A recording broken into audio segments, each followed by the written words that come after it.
These are the top 50 position players and pitchers since 2021 according to FWAR. To be the top 50 in any 4-year span is downright impressive, because less than 8% of all major league players are able to make this group. You'd think that every single one of these guys receive the accolades and praise that they rightfully deserve. But unfortunately, those two things aren't distributed equally, and conversations about these guys being underrated or overrated come into play.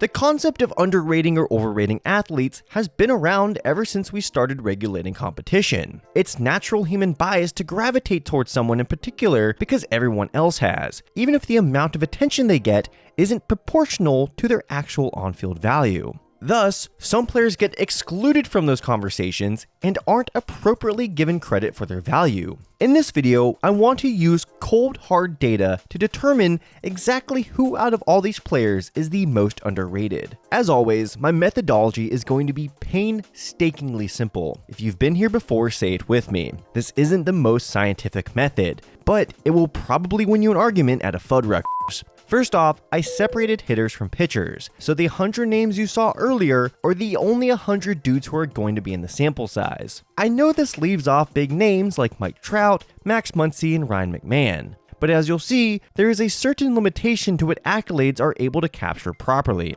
and I wanted to avoid filling the list with guys who barely fall below that threshold. The 100 names should reflect those who have been both healthy and productive over the last 4 seasons. So for hitters, I start with the numerator, which is the value score. This is derived from their FWAR multiplied by their situational win probability added. I added this multiplier in for 2 reasons. One, I want to filter out stat patterns. To me, players who come through with the game on the line day after day should be valued higher than players who put up similar numbers, but half their production comes from dunking on the Will Omens of the world. 2, personally, I think meaningful offense should be valued higher than elite defense. Let's use an example. Who would you rather have on your team, Dansby Swanson or Yordan Alvarez? It's gotta be Yordan Alvarez, right? Well, FWAR would tell us that they've both given their teams similar production since 2021. Most of Dansby's value comes from his position and glove work, which is fine, but doesn't account for the fact that Alvarez has been one of the most clutch hitters in the game, and defense doesn't mean shit if you aren't scoring runs. And I think that's an important distinction to make. So now that we got our numerator,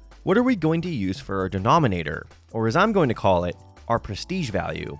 This was a tough nut to crack, and I spent several sleepless nights thinking it over. But after a few beers and a lifetime's worth of pondering, I finally decided on its input. It's going to be the sum of 4 scores, but not 7 years ago. Those scores will be the All-Star score, the MVP score, the award score, and the MLB Network ranking score. The All-Star score is derived from number of All-Star appearances, with starts getting a huge bump over reserves. I know I could do the All-MLB team since it was established in 2019 to make up for the criticism that being an All-Star is a first half award. But let's be honest here. Nobody is gathering their entire family to announce that they made the All-MLB team. It's a good idea, I'm glad the league does it, but it's not where the glitz and glamour lies. The MVP score gives points based on the amount of top 20, top 10, top 5, and first place MVP finishes since 2021. Pretty simple. The award score gives points based on number of silver sluggers and gold gloves. The final score is the one that I personally feel is the most important. Every year, MLB Network publishes their top 100 players list. This list is curated through a vote from industry professionals, writers, and panelists to determine who the best players are going into every MLB season. Now, a part of me wanted to include lists from some other publications, most notably ESPN, but come on, we're not doing that. Be real. Because these lists are presumably created by humans, I think this really shows off some bias when it comes to the industry as a whole, and players legitimately care where they are ranked each and every season. Maybe if I ever do this again, I'll incorporate more lists, maybe the Foolish 50, Draftnik Marks list, but for now, let's keep it simple. Just like with the MVP score, I divvied them up into the amount of times a player fell into the top 100, top 50, top 25, top 10, and top 5. Now, the goal of this exercise isn't to punish players who are deserving of these accolades. In fact, There's nothing I want more than to run these numbers and find out that the all-stars and awards that us mere mortals give out do not properly encapsulate the magnitude of play we're seeing from someone like Shohei Ohtani. Hence why I try to give the variables used in the prestige score lower values. Speaking of Shohei Ohtani, he created something of a difficulty for me since I decided to separate pitchers and hitters. Basically, just like they used to do in fantasy, I decided to separate the Ohtanis. Now, I tried to make it fair for him by only counting his pitching all-star appearances in games he actually appeared in as a pitcher. But ultimately, I do feel Ohtani might have gotten unintentionally overrated in this exercise. Go figure. Speaking of pitchers, how in the world did I figure out their prestige score? Well, I didn't. Let me explain. Pitchers are harder to evaluate when it comes to this kind of stuff. Shocker. When it comes to the All-Star game, there can only be one starter, and there is no fan vote. All of them are selected by players, coaches, and managers. We do have the Cy Young, so that saves us some headache, but there is no Silver Slugger equivalent, and only one pitcher a year wins a Gold Glove. On top of that, because they aren't everyday players, pitchers tend to get buried in the top 100 rankings. It's highly difficult for any pitcher to crack the top 10, and I'd say the ratio for pitchers to position players is about 2 to 3. So you have a lot of good pitchers who would probably be regulars on a top 200 list, but get just left off the top 100. I did try to mitigate this by adding in a point to making the top 75. So even though I feel confident about the reliability of my position players list, my pitcher list leaves something to be desired. But I still feel like some names are worth sharing. So I'll tell you what. Let's run through the top 3 most underrated pitchers, and after that, I'll reveal the top 10 most underrated position players. And maybe, just maybe, we can get some ice cream afterwards. That sound good, champ? Also, the full list is available to my level 2 ball wizards on Patreon. Please click the link in the description to find out more. And while you're there, check out Rate Game. What is Rate Game, you may ask? Rate Game is a journal that holds every sports watching experience inside of it. Rate Game is a collection of all the highs and lows when it comes to being a sports fan. Rate Game is all the moments we hold on to and share with our friends and family. Rate Game is the future and how we determine the greatest sports games of all time. Rate Game is a community of sports watching fans that you can connect and share your takes with. Rate Game is an opportunity to be on the cutting edge of interacting with our favorite sports.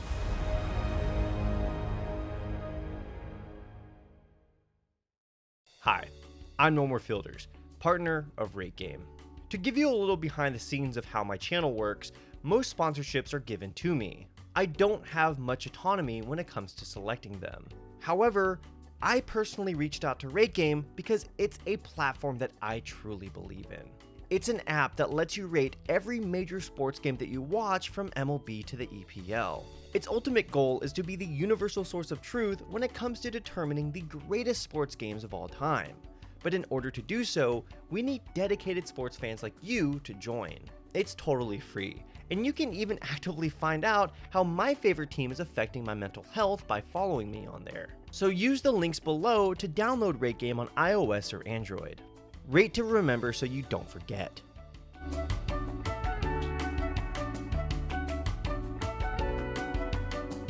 The take that Bill James would love to hear. Ranger Suarez has racked up the 23rd most F4 for a pitcher since 2021, yet all he has to show for it is a single All-Star appearance in 2024. There are a few notable factors working against Ranger here. First is that he kind of came out of nowhere. He wasn't ever a highly touted prospect, struggled to find consistent innings after his debut before dropping 106 masterful innings on us in 2021. Many of us just didn't know what to make of him. Besides Bill James, of course. Another factor working against him is that he's gotten overshadowed in that Phillies rotation, anchored by its two centerpieces in Zach Wheeler and Aaron Nola, which I just realized if you put their initials together spells Swan, also known as Billy Corgan's failed side project, where he was bullied by Matt Sweeney and David Pajo. You can say that Ranger Suarez is the Billy Corgan of pitchers. This is the meaty stuff that I set out to uncover. Charlie Morton has accrued as much F-WAR as Tyler Glasnow since 2021. Yet,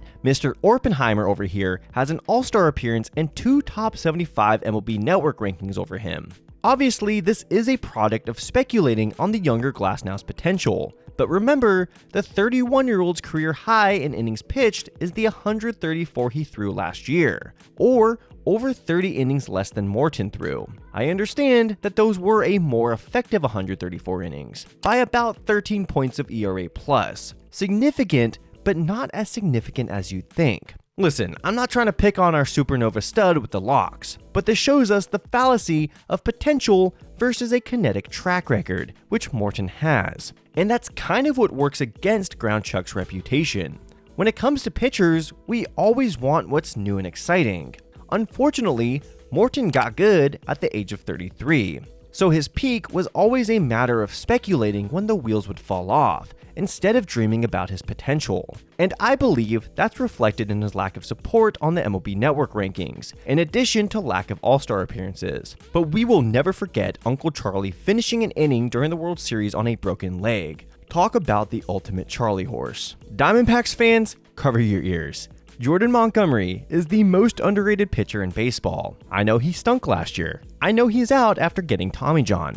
But he legitimately had a case to be one of the best and most reliable pitchers in the game, from 2021 to 2023. Now, a lot of that can be attributed to volume, but with the slew of pitcher injuries in recent seasons, that shouldn't be taken for granted. His biggest issue is that he was traded between leagues twice in 2 seasons, and unless your name is CC Sabathia, Doyle Alexander, or Rick Sutcliffe, you're probably not going to get serious Cy Young consideration after those trades. And this is where I wish I had a better method to evaluate pitchers. I simply didn't have enough data to feel confident in these results. I mean, Brady Singer was number 4 on this list, which I don't agree with at all. But I do believe there are some good discussions to be had from looking at them.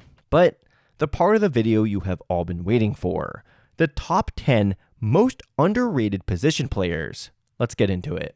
Bryan Reynolds is the median all-star. If you average every one of his seasons since 2021, you'd say to yourself, yeah, that's an all-star right there. Not ever knocking down the door of the elite, but never drowning in the shallow end. He's just Bryan Reynolds, which is kind of boring. But hey, as those PNC commercials point out, boring is good. And guess who plays half his season at PNC Park? Bryan motherfucking Reynolds. In my opinion, he would have received higher MVP consideration in 2021 had he not been on a 101-loss team. What really hurt him was not winning a Silver Slugger that year, losing to 2 worthy candidates in Juan Soto and Bryce Harper, but also Nick Castellanos, which, in my opinion, was not the right call. But we here at NMF Enterprises love Bryan Reynolds, brilliantly boring since 2019. Lieutenant Dan's is a funny one because I know a few people who would argue that he's overrated, which I understand. Me including the clutch multiplier, and using Dansby in that example was no accident. Even then, he's still underrated. He's tied with Corey Seager for 3rd in shortstop F-WAR since 2021, but only has 1 All-Star appearance as a reserve to show for it. He leads all shortstops in outs above average in that same frame, but only has 2 Gold Gloves. He's finished top 25 in position player F-WAR every year since 2022, but only cracked MLB Network's top 50 once. Yeah, that's an underrated player right there. He's great at everything that doesn't necessarily make the highlight reel. He's the most consistent defender at a premium position, and runs the bases well despite not stealing a ton. Yeah, he's underrated. Take it, or leave it. Oh, vindication. You are always welcome in this abode. We all knew Lindor was going to find his way on this list. It's probably why you clicked on this video. The one score that hurts Lindor here, but helps him in the real world, is that MLB Network has done an alright job evaluating him on their rankings, even though they definitely overreacted after a down 2021. But I'm sorry. The 4th best player in baseball, behind Juan Soto, Aaron Judge, and Shohei Ohtani, not having a single All-Star appearance since coming to New York, you know, the biggest market in sports, is frankly unforgivable. It's embarrassing. You should feel ashamed. I should feel ashamed. We should all feel ashamed. I get he's a slow starter, but we should know better. You know how many times we elected Derek Jeter at short, even when his OPS started with a 6? Just once, but still. And at least Lindor can play some defense. Is it his smile? Is his smile too much?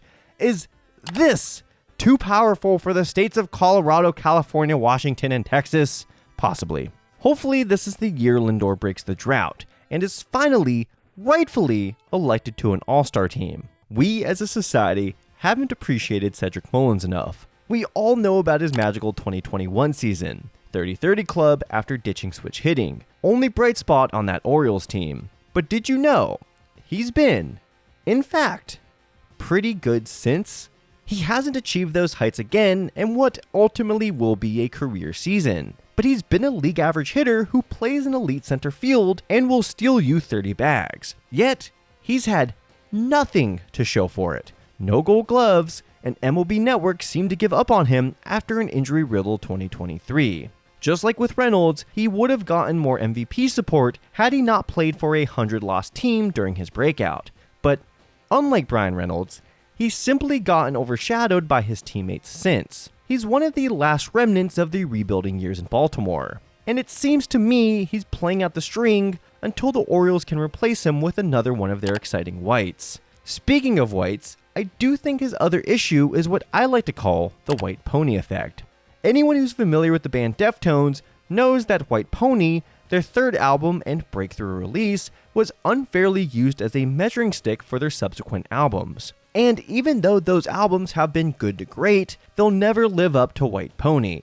2021 was Mullins' White Pony, and just like Saturday Night Wrist, Mullins is going to be that guy who we realized we didn't appreciate enough while he was around. Am I still making sense? Anyway, moving on.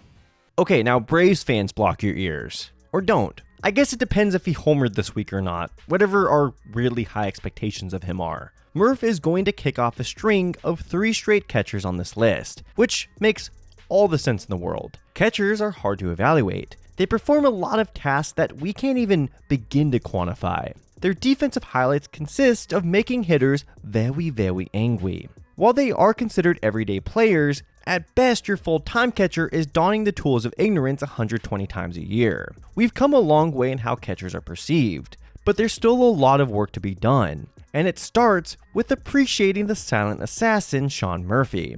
His biggest issue is that he put up 2 monster seasons while in Oakland, and it seems like the baseball world didn't take notice until he was traded to the Braves, because before that he was just known as the guy with the nice ass, which, yeah, I mean, wow, that is buoyant. He has a great first year with the team. It seems like he's finally being properly evaluated, even though he lost out on a Silver Slugger to the guy he was essentially traded for, which I know you can use the volume argument, but remember, this is a Silver Slugger for catchers and not designated hitters. Lucky for us, they actually had a similar number of plate appearances while catching, and yeah, I'm definitely giving that one to Murphy. Then he gets hurt on opening day 2024, never fully recovers. Everybody gets scared that he's washed, and MLB Network leaves him off their list completely. Yeah, underrated and pretty embarrassing considering the numbers he's putting up already in 2025. And the man who stole the Big Dumper title away from Murphy, we have Big Dumper. I find it physically difficult to call him anything else. I mean, look at this thing, that is an insane lower half. The issue with BD is that he simply snuck up on everyone. The world wasn't ready for glutinous humongous. But also, this guy is pretty clearly the best catcher in the game right now.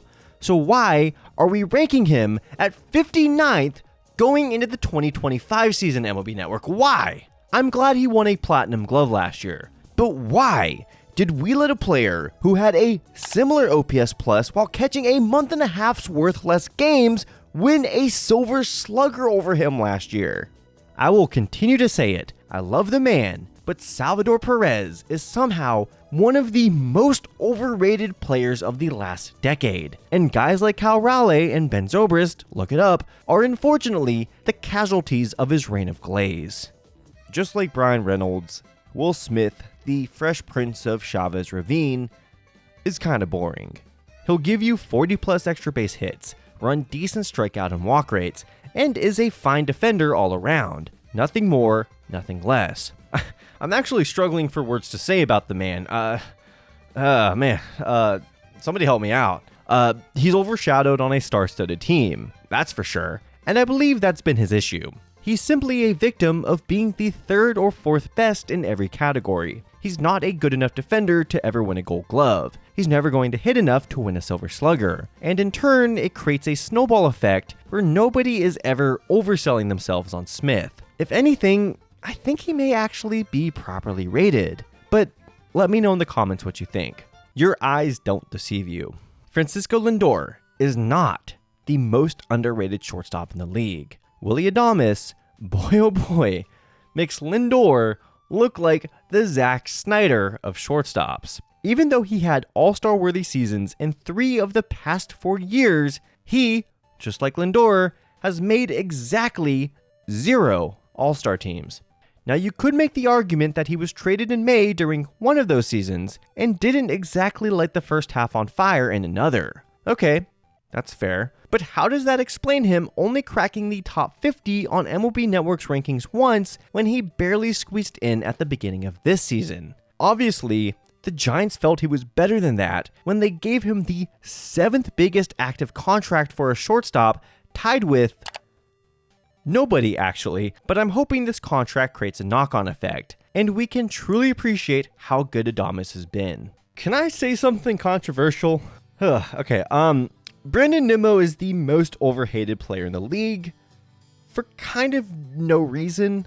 I know those gifts gave us all a good laugh, but it's reached a point where he's been scapegoated as this conservative a-hole when he's pretty much kept his cards close to his chest when it comes to his political beliefs. Yes, he's a conservative, but so are the majority of white players. Now, anyone who is even remotely familiar with my channel know my politics, but the performative hatred I've seen of Brandon Nimmo is a little weird. It's a little weird, y'all. Apparently, he is great with his teammates and with the diverse fan base in New York. Murking on a guy from Cheyenne for his mostly private political beliefs is kind of weird.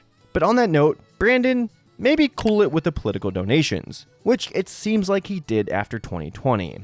Rant aside, holy moly is this guy underrated. I buy this ranking with my entire life savings, which, thanks to Trump, is a little over $2. He is one of the game's most reliable high-leverage hitters, several huge moments, yet no All-Star games, no awards, and no MVP votes. How are we living in a world where Nick Castellanos is getting MVP votes and Brandon Nimmo has 0 to his name?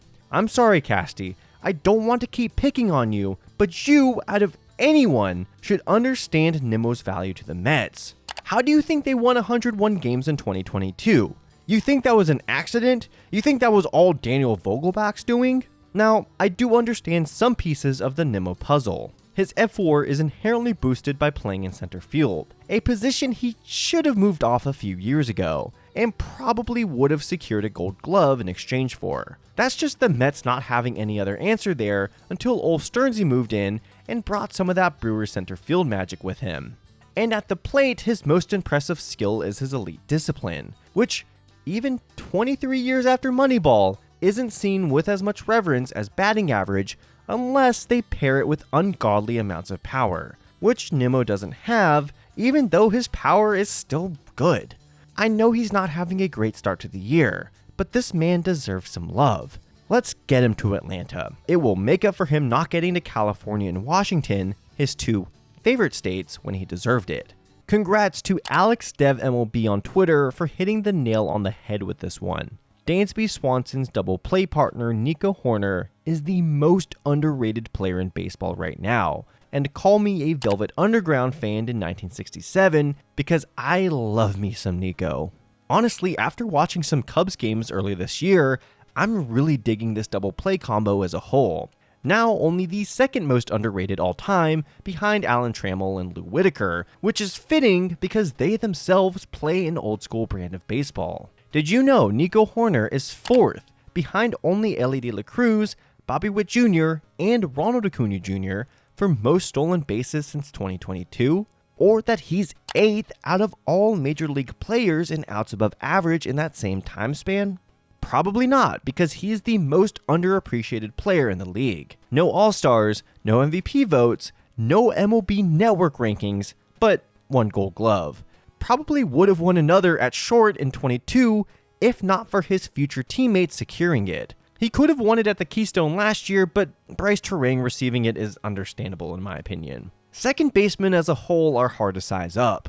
Just like relievers are failed starters and bassists are failed guitarists, second basemen are either shortstops with limited range or third basemen with weak arms. Don't even get me started on how they were evaluated when shifting was out of control. We don't really hear about the greatest seasons put up by a second baseman. It's a position that's stuck in the middle, literally and figuratively. Not considered a bopper spot like the first baseman to their left, and not considered as athletic as the shortstop to their right. Now with Marcus Semien getting old and Jose Altuve becoming the Astros errand boy, Nico Hoerner is now comfortably the second best second baseman behind Ketel Marte. But I bet if you ask casual fans who even play second for the Cubs, they'd struggle to give you an answer. And to me, that is the definition of underrated.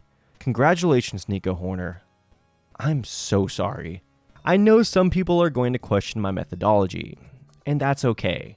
We shouldn't agree on what makes somebody underrated. That's what makes compelling conversations happen. When I asked the question on Twitter, a lot of people used the rationale that X player was underrated because we don't talk about them enough. But what exactly does that mean? Sure, maybe your circle doesn't discuss X player, but maybe there's a local group in Anchorage, Alaska that is crazy about them, and you just don't know about it. I'm not saying that my metrics capture the pulse, but they do show where certain guys are getting overshadowed and not the credit that they deserve. Fan of the channel, Foolish Baseball, claimed that Corey Seager was the most underrated player. And sure, maybe in some circles we aren't valuing the fact that he's putting up numbers we haven't seen from a Texas shortstop since Alex Rodriguez. But he's made 3 straight All-Star teams, gone MVP votes, and cracked MLB Network's top 10 despite missing an average of 40 games a season since 2023. He placed 23rd on the list, by the way. Anyway, let me know your thoughts. Is there anyone you think who should have made the list? Please like and subscribe if you haven't. Watch some of my other videos because it helps the channel out a lot. Please find me on Rate Game. Go Vallejo Seaweed.